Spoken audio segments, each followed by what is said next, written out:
자, 또 어때요? 다른 게 어때요? 투자 많이 합니까? 교육에? 여러분들 왜 바빠요? 바쁜 이유가 왜냐면 여러분들 요즘 영상 만드느라고 바쁘죠? 네. 여러분들이 다 영상 만들고 있어요. 사역자들이. 그래갖고 막 사실 이게 외주를 주면 되거든요. 외주. 외주라고 해서 이제 아이고 대부분 여러분들이 다른 사람한테 맡기는 거예요. 잘하는 사람한테. 근데 그렇게 안 하고 무조건 여러분들이 해야 된다고 생각을 하고 있는 거죠. 그거는 굉장히 조금 그래요. 저도 잘 못 맡기는데 그나마 좀 배운 게 뭐냐? 아, 맡기는 법을 배우기 시작했어요. 근데 물론 돈이 들어가기 때문에 이것을 다 하지 못하는 겁니다. 여러분들이 조금씩 생각의 전환을 한다면은 가급적 한 번씩은 외주를 주고 그리고 또 교회의 재정이 어떻게 돌아가는지에 대해서 과감하게 담임 목사님한테 물으면 혼나니까 아는 집사님에게 한번 물어보세요. 아직 여러분들이 20살, 21살이라서 그 부분이 좀 부담이 될 수도 있겠지만 그래도 지금 오히려 더 교회에 교육부에 대한 재정이 많이 들어가야 된다라고 저는 생각을 합니다. 네, 오늘 저희가 함께 볼 거는요. 에릭슨 아저씨예요. 에릭슨 할아버지죠. 제가 지난 시간에 봤었는데 여러분 총 에릭슨은 몇 단계가 있죠? 그쵸, 8단계가 있어요. 역시 교육 심리를 들었던 우리 주찬이는 달라요. 자, 그럼 주찬아 8단계가 뭐지? 라고 하면 대답을 못할 거예요. 왜냐? 너무 급했거든. 그런데 지금 제가 한번 물어봤고 다시 시간을 줬기 때문에 지금 물어보면 답을 할 겁니다. 8단계가 뭐지? 안정. 그쵸, 안정.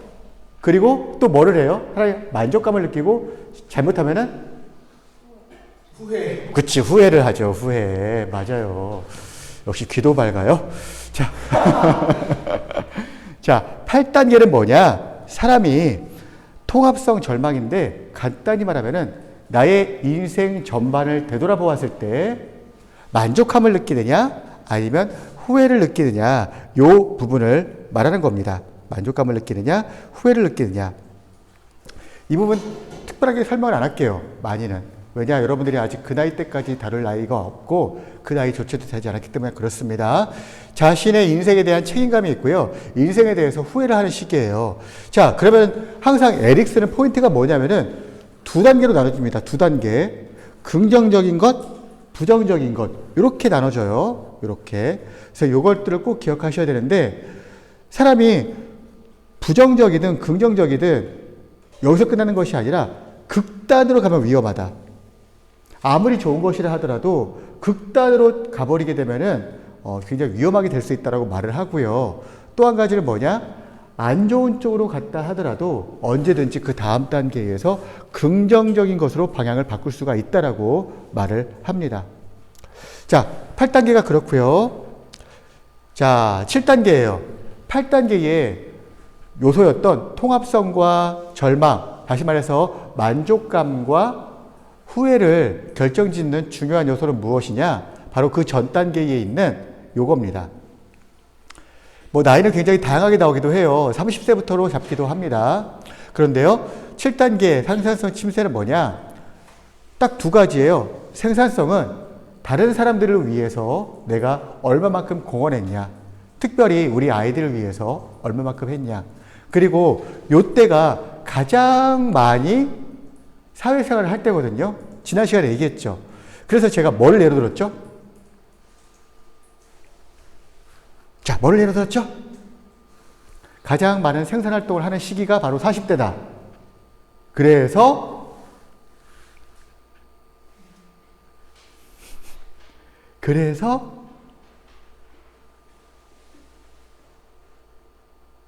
우리 놀면 뭐하니에서도 마케팅이, 그쵸. 마케팅이 지금 가장 핵심적인 일을 하고 있는 40대에 굉장히 집중되어 있죠. 여러분들이 잘 알고 있는 리믹스한 노래들 대부분이 제가 어렸을 때, 여러분들 많을 때 듣던 노래들이에요. 응답하라, 응사, 응팔 전부 다 옛날을 회상하는 것들이죠. 왜냐? 그 사람들이 가장 소비에 그리고 생산의 핵심이기 때문에 그렇습니다. 자, 그럼에도 불구하고 가장 중요한 것은 누구냐? 다음 세대.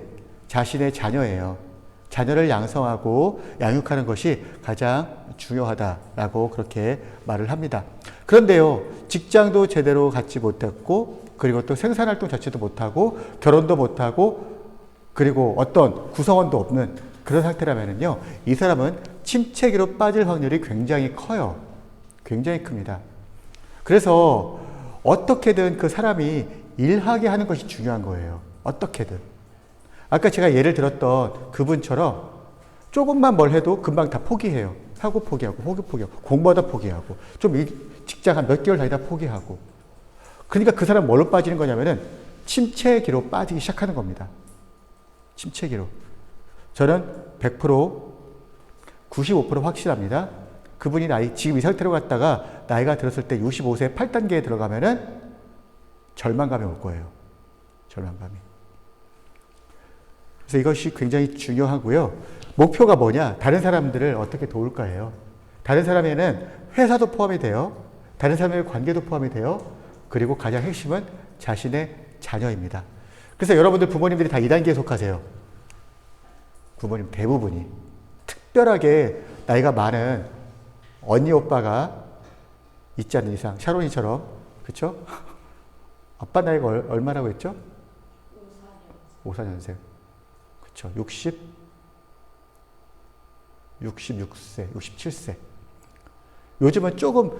요즘은 어떤 말을 하냐면요. 아, 이거 이제 너무 급하다. 그러니까 10살씩 내리자 말을 하기도 해요. 지금 태어난 아이들이 평균 몇 살 살 거라는 조사 나오지 않아요? 지금 태어나는 아이들. 몇 살쯤 살 것 같아요? 네? 90년. 조금 더 싸도 돼요. 96. 조금 더 싸도 돼요. 100. 조금 더 싸도 돼요. 105. 더 싸도 돼요. 네? 120보다 넘어갑니다. 지금 일부 조사에서는요, 이건 100% 확실한 건 아니지만, 일부 조사에서는 사람이 지금 태어난 아이들은 140년까지 살 수도 있다고 봐요. 140년. 여러분, 140년 전이면 뭔 줄 알아요? 지금부터 140년 전이면? 선교사님들이 이 땅에 들어오기 전이에요. 그때 세대와 여러분들이 같이 사는 거예요. 근데 변화의 속도는 더 빨라요. 그때보다. 그래서 지금은 어떤 말이 있냐면은 요 단계를, 나이를 10년씩 늦추자. 그래서 중년의 나이를요, 보통 30세에서 35세, 40세가 되면 중년이라고 보거든요. 불혹이라고 보는데, 지금은 이제 50세로 올려야 된다라는 말이 나오기도 해요. 실제로. 자, 그 다음에 중요한 게 뭐냐? 이제 여러분들 나이대죠? 여러분들 나이대는 어떤 요소가 중요하냐? 바로 친밀감과 고립감이에요. 친밀감과 고립감. 이때 나이가 보통 이 나이 때 혹은 18세에서 30세로 보기도 합니다. 18, 30세로 보기도 하는데 이때 긍정적인 결과는 바로 친밀성입니다. 그래서 여러분들이 이 시기 때 해야 되는 굉장히 중요한 것은 무엇이냐? 바로 누군가와의 관계를 쌓아가는 거예요. 이게 되게 중요해요. 그래서 누군가의 관계를 잘 쌓다가 나중에 뭐를 하죠? 결혼하는 거예요. 결혼. 그래서 요 나이대에 대부분 들어가요. 결혼의 나이가. 18세에서 30세 이때를 봐더라도 결혼의 나이대로 들어가게 됩니다. 자, 이때의 목적은 뭐냐? 좋은 관계 만들어내자. 예요. 그래서 여러분들이 지금 공부하는 것도 중요하지만 또 하나의 깊은 포커스를 잡아야 되는 게 뭐냐면은 바로 사람들과의 좋은 관계를 최대한 유지하는 겁니다. 만들어가는 거예요. 지금 잘못 만들잖아요. 어떻게 되냐? 고립감이 느껴요. 고립감을 느끼게 되고 이것이 어디 영향을 미치냐? 바로 이 다음 단계인 생산성과 침체에 영향을 미치게 되는 거예요. 자, 그 다음 단계예요. 와, 여기죠. 12세에서 18세. 이때 아이들 괴물이라고 부르죠. 우주인이라는 별명도 있고 이때는 정체성, 역할, 혼미 요 딱 두 가지라고 생각하시면 돼요. 지난번에 그 마르샤가 이야기한 정체성에 대해서 얘기를 했는데 기억나나요? 정체성. 기억나요? 자, 제임스 마르샤가 이 정체성에 대해서 굉장히 중요한 언급을 하게 되죠.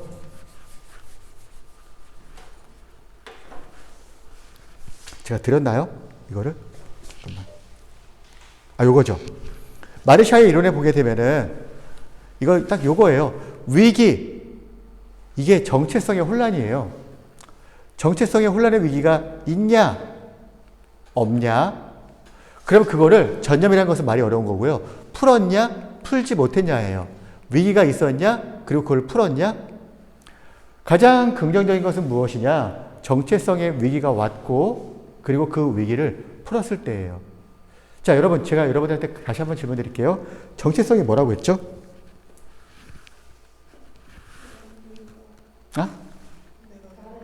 내가 누구인가, 내가 나를 아는 거. 근데 그거보다 제가 좀 더 쉽게 얘기했잖아요. 여러분, 나를 아는가? 여러분들 나 알아요? 몰라요. 그 나도 몰라요. 지금 이 나이가 될 때까지 저도 모릅니다. 그래서 정체성에 대한 조금 더 쉬운 정의를 하나 제가 했었어요. 뭐였는지 기억하는 친구.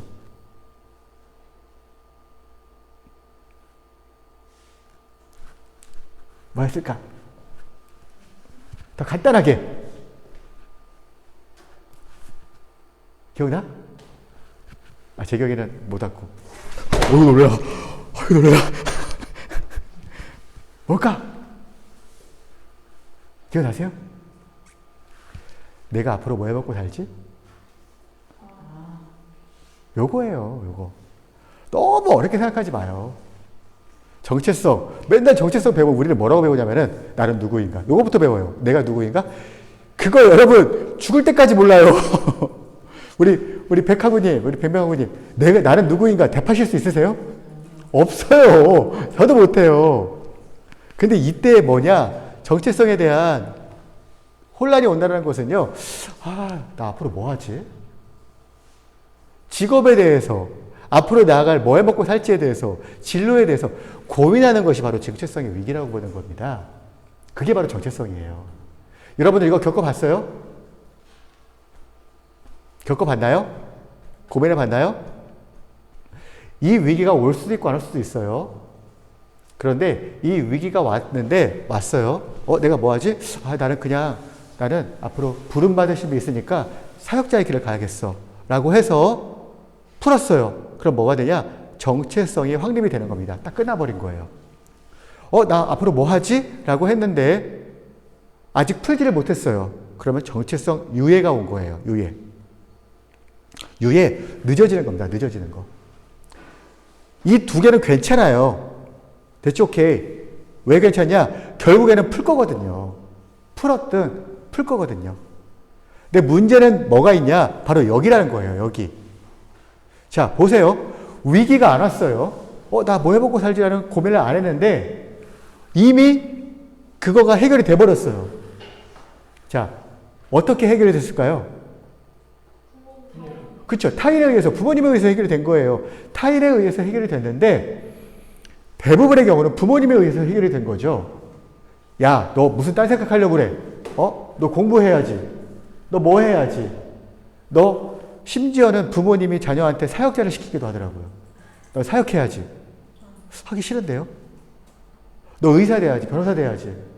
어느 부모님도 다른 안 좋은 직업, 흔히 얘기해서 우리나라가 그게 사대주의 때문에 그래요. 이 직업에 관한 것이. 좀 굉장히 불만입니다. 그런 것이 되어버린 거예요. 근데 더 큰 문제는 뭐냐? 혼란도 없고 풀지도 못했어요. 근데 어떻게 되냐? 이 사람들 분명히 언젠가 정체성 혼란의 위기가 때가 옵니다. 언젠가 분명히 와요. 제 주변에도 벌써 온 사람도 있어요. 사역자의 길을 가고 있는데 내가 이거 맞는 건가? 배달을 해야 되나? 이런 고민을 하시는 분이 있더라고요. 네. 여러분은 다 해결했어요? 아직 못했어요? 괜찮아요. 네. 지금부터 고민하면 됩니다. 자, 나는 해결한 것 같다. 한번 손 들어볼까요? 한 명도 없어요? 나는 아직은 해결을 못한 것 같다. 오케이. 하나, 둘, 셋. 나머지 친구들은 어때요? 유예? 오긴 왔는데 아직 유예. 오케이. 자, 손 내리고.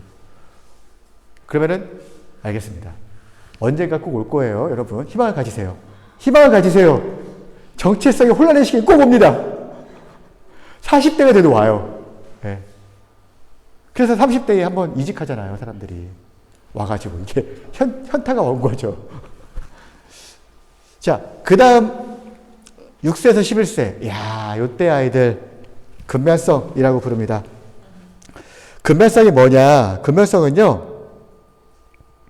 근면성은 다르게 얘기하면은 굉장히 무엇인가 열심히 해서 성취하려고 하는 노력이 커요. 이때 아이들은요. 네. 계속 무엇인가 해 나가려고 합니다. 근면하게 해 나가려고 그래요. 계속 무엇인가를 반복적으로 해 나가게 되고요. 그리고 그것을 충분히 맛보지 못했을 때 어떤 일이 발생하냐면은 열등감이 발생하게 돼요. 열등감. 그래서 제가 이 부분 할 때 여러분들한테 와이너의 귀인 이론 설명했었죠. 와이너의 귀인 이론 기억나는 사람? 기억나요? 기억나? 소희 기억나? 뭐예요?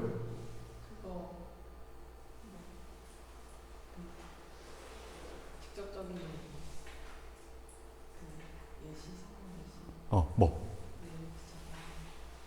직접적인 예시상을 제공해서 뭐가 있을까? 비슷한 것 같긴 한데.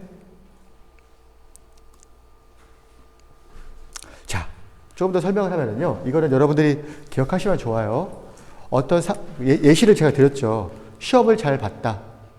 사람들이 뭐라고 반응하죠? 와, 너 시험 되게 잘 봤네?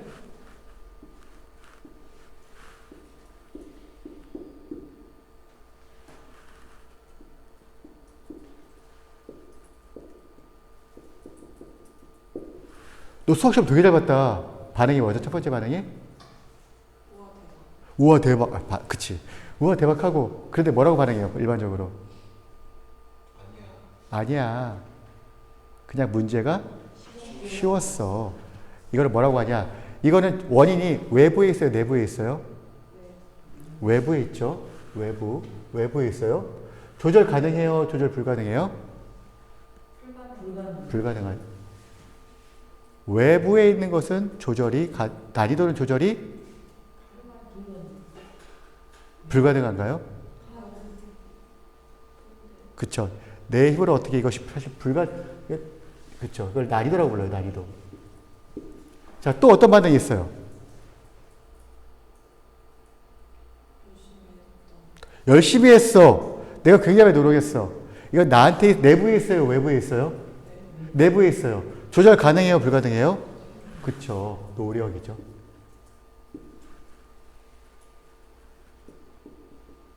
자, 또 하나 뭐가 있죠? 무슨 반응이 나오죠?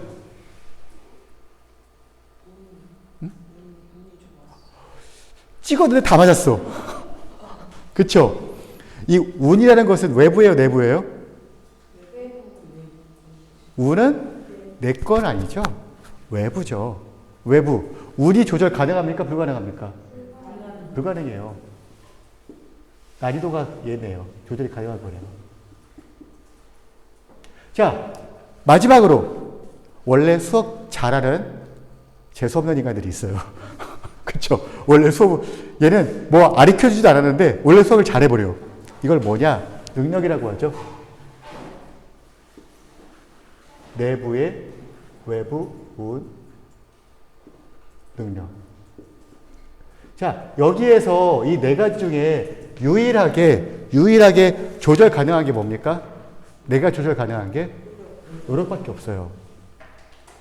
그래서 여기에서 말하고 있는 근면성은 뭐냐? 아이들이 이때 아이들은 무엇인가 해보고 이것에 대한 성취감을 느끼는 것이 굉장히 큰 나이예요. 굉장히 큽니다. 그래서 해보고 좋아하면서 뭐가 생기냐? 더 열심히 하려고 하는 근면성이 생기는 건데요. 해보고 실패하면 뭐가 생길까요? 열등감이 생깁니다. 열등감. 그래서 제가 또 드리는 말씀이지만 제발 선행학습 하지 마세요. 선행학습을 할 거면은 선행학습을 할 거면은, 피아제처럼, 비고치키의 근접 발달 영역에서 하세요. 여기는 오케이. 이건 굉장히 좋은 거예요.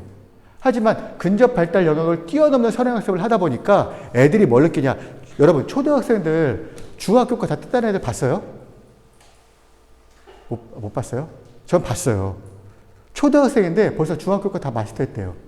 얘는 중학교 가면 뭐 공부할까요? 고등학교 공부예요. 근데 자기 실력보다 훨씬 높은 거란 말이에요. 그러면 이 아이들은요, 그것을 하기 위해서 엄청난 노력을 한 거예요. 자기 스스로가 아니라 외부에서. 그래서 그렇게 다 마스터했다는 아이들을 보게 되면은 애들이 당당하지가 않아요. 다들 주눅 들어 있어요. 그치, 유철아? 네, 맞아요. 마스터 해봤니? 안 해봤어. 근데 우리 주철이를 보세요. 굉장히 당당해요. 왜? 나는 지금의 작은 성공들을 많이 맛봤기 때문에 그런 거예요. 사람을 당당하게 만들고 싶어요? 그럼 지금 충실하게 아이들에게 성공을 맛보게 하고요. 그리고 아이들이 크면 클수록 그거에 맞게 가는 것이 굉장히 중요한데, 여러분들 뭐 펜트하우스가 아니죠. 뭐죠? 스카이캐슬 같은 것도 보세요. 애들이 공부는 잘해. 미리 다 선행학습 다 했어. 근데 애들이 뭐 항상 열등감에 사로잡혀 있어요. 그게 왜 그러냐? 너무나 많이 실패를 했거든요. 거기까지 올라올 때까지. 그래서 그런 결과가 나오는 겁니다. 그래서 여기에서 중요한 것은 무엇이냐? 개인적 발달의 마스터. 다시 말해서 내 수준에 맞는 것들을 잘 아치게 해주는 것이 굉장히 중요한 시기다라는 것을 여러분들이 꼭 기억하시기 바랍니다. 이때는요, 무조건 아이들에게 최대한 많은 것들을 경험하게 하면서 잦은 성공을 주는 것이 이 와이너의 퀸 이론을 봐서도 그렇고요, 효과적입니다. 자, 이게 6세에서 11세예요. 굉장히 예쁜 아이죠? 자, 이때 아이들은요, 지 맘대로 해요. 미안한 말이지만. 지 맘대로 움직여요. 와. 쉽게 얘기해서 아이들이 주도적으로 합니다. 주도적으로. 그런데 문제는 뭐냐? 아이들이 주도적으로 막 하는데, 이걸 못하게 하는 거예요, 엄마가. 하지 마, 하지 마, 하지 마. 그러면 이 아이는요, 주도적으로 못하게 되면 뭘 느끼게 되냐면 죄책감을 느끼게 돼요. 죄책감. 이 주도적인 아이들이요.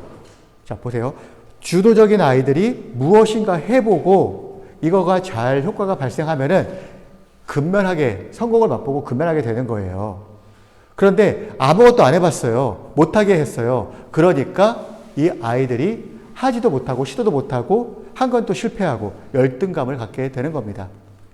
그래서 이때 아이들은 주도적이다. 그리고 잘못하면 죄책감에 빠질 수도 있다. 내가 이거 하면 안 되는 건가? 엄마가 못하게 하네? 선생님이 못하게 하네? 굉장히 위험한 상황이다. 그래서 이때 아이들은 적극성이 중요하다라고 보면 됩니다. 자, 요때도 비슷해요. 이때 아이들도요, 전 요 단계와 요 단계가 항상 잘 헷갈리는데, 이때 아이들도 자율적으로 막 움직입니다. 애기들이잖아요. 애기들. 요때 아이들이요, 얼마만큼 움직이냐면은, 그때, 비교를 해놓은 영상이 있었어요. 이때 아이들의 움직임과 올림픽 대표, 우리나라의 심건호라고 레슬링, 올림픽 금메달을 딴 대표 선수가 있거든요. 근데 광고에 그게 있었어요. 아이와 이 심건호 선수가 활동량을 비교했었어요. 근데 심건호 선수가 져요. 아이한테. 활동량을 못 따라가요. 네. 어제 또 연락 왔어요, 집에서. 애를 2시간 눕혔는데 안 잤대요. 결국에는 그렇게 움직이고 다닌다는 거예요. 뭐냐? 자율성. 자기가 해보고 싶은 거 다 해주는 겁니다. 근데 이때 중요한 포인트는 무엇이냐? 아이들이 자율적으로 움직일 때, 제가 오은영 박사가 포인트를 잡는 게 뭐라고 했었죠? 에? 뭐? 공감. 다른 말로 해서 이해, 인정. 제가 오면서 영상을 하나 봤었어요. 뭐냐면은 한 3살쯤 되는 아이예요. 3살쯤 되는 아이인데 이 애는 생떼를 쓰는데 난리도 아니에요. 딱 이 나이 때 아이예요. 난리도 아닙니다. 진짜로 생떼를 써요. 일어나자마자 울어요. 밥 먹으면서 집어 던져요. 엄마가 너무 힘드니까 나중에 울더라고요. 내가 너한테 뭘 잘못했는데 막 그러면서 엄마가 막 우는 걸 봤어요. 그런데 오은영 박사가 또 뭐라고 했는지 알아요? 결론은 뭐였을까요? 결론은 부모 잘못인데 뭘 안 해줘서 그렇다? 공감과 인정을 안 해줘서 그렇다는 거예요. 이 아이가 특징을 가만히 보니까 어떤 특징이냐면은 굉장히 사교적이고 굉장히 말하는 걸 좋아하고 관계 중심적인 아이예요. 오은영 박사 이렇게 예를 들었더라고요. 이제 이 아이가 조금 커서 초등학교에 가서 이제 문방구에 갑니다. 뭐 지우개를 사면요. 이거 지우개 얼마예요? 이렇게 물어보는 아이가 아니라 이 아이는 문방구에 들어가는 순간부터 잘 지냈어요, 아줌마야? 잘 지냈어요? 이거 사려고 그러는데 이거 얼마에 살 수 있을까요? 누구누구 잘 지내요? 저 굉장히 잘 지내요. 라고 하면서 사교적인 아이래요. 그러니까 이 아이는 일어나자마자 엄마랑 이야기를 하고 싶은 거예요. 일어나자마자. 그런데 엄마가 안 받아줘. 본인이 뭘 하고 싶은데 뭘 안 받아주는 거예요. 계속. 그러니까 이것이 무엇을 됐냐? 생떼로 바뀐 겁니다. 그것처럼 이때는 가장 중요한 게 뭐냐? 의사 존중과 칭찬, 신뢰입니다. 정말 중요해요. 만약에 여러분들이 지금 비록 20살, 21살, 22살 정도지만 나중에 부모님들을 만날 때가 와요. 여러분들이 섬기고 있는 아이들의 부모님을 만날 때가 옵니다. 그 부모님들이 어떻게 하는지를 보세요. 가장 중요한 건 인정입니다. 근데 부모님들이요, 이렇게 막 못하게 해요. 그리고 실수하잖아요? 벌과 비난을 합니다. 이거 왜 그랬어? 저희 아이도요, 제가 잠깐 실수한 게 있었어요. 뭐였냐면은, 이제 2살쯤 됐을 때, 아기의 엄마가, 이렇게, 와이프가 이렇게 얘기하더라고요. 어떻게 똥 쌌어? 이렇게 하더라고요. 어떻게 똥 쌌어? 당연한 거죠. 당연해 보여요. 그런데 엄마의 톤과 분위기를 보고 이 아이가 느끼는 건 뭐냐면요. 수치심이에요. 똥 싸면 안 되는 거겠구나. 굉장히 예민합니다. 아이들은. 그래서 이때는요. 그 이후에 이제 조금 바뀌었죠. 저희도 계속 이렇게 저도 공부하는 사람이고 하다 보니까 좀 웃기지만 응가했어 이렇게로 바뀌어요. 응가했어. 자연스럽게 난 이거 할 수 있어. 그러니까 아이가요 바로 얘기해요. 엄마 응가했다 이렇게. 응가했다 쉬했다 이렇게 얘기를 합니다. 뭐든지 받아주는 겁니다. 뭐든지. 이때 분별이 안 되는 나이거든요.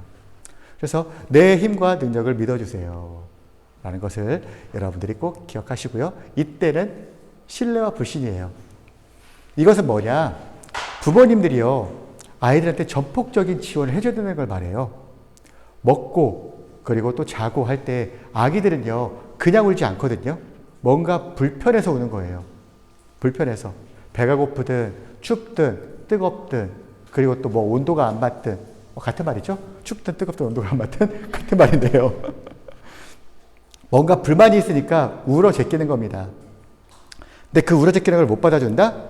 그러면은 이 아이는요. 자, 여러분. 제가 피아제 1단계에서 이 아이들은 뭘로 세상을 배운다고 했죠? 1단계를 뭐라고 불러요? 피아제 1단계는? 1단계이 뭐예요? 1단계. 피아제 1단계. 뭐죠? 전 조작계는 2단계죠? 그쵸. 다른 말로 해서 감각기. 감각으로 배우는 거예요, 전부 다. 눈도 제대로 안 보이죠. 그리고 또 기어다니지도 못하죠. 라고 하니까 이 아이는 감각으로 배우는 겁니다. 감각으로. 이 감각으로 배우는 아이가 세상과 소통하는 방법은 감각밖에 없어요. 그래서 자기가 불편한 것들에 대해서 세상이 바로바로 채워준다. 그럼 이 아이 속에는 뭐가 생기냐? 신뢰가 생깁니다. 그렇지 않으면 불신이 생기게 돼요. 이게 뭐에 관한 연구냐? 에릭슨의 사회성 발달에 관한 연구입니다. 사회성 발달. 그래서요, 여러분, 이게 단계별이거든요. 단계별. 이게 무작정 어느 순간인가 잘못된 것이 튀어나오지 않아요. 그래서 예를 들어서 뭐 어떤 아이의 어떤 행동을 본다. 그럼 이 아이가 뭔가 그 문제가 있다. 그럼 그 아이들을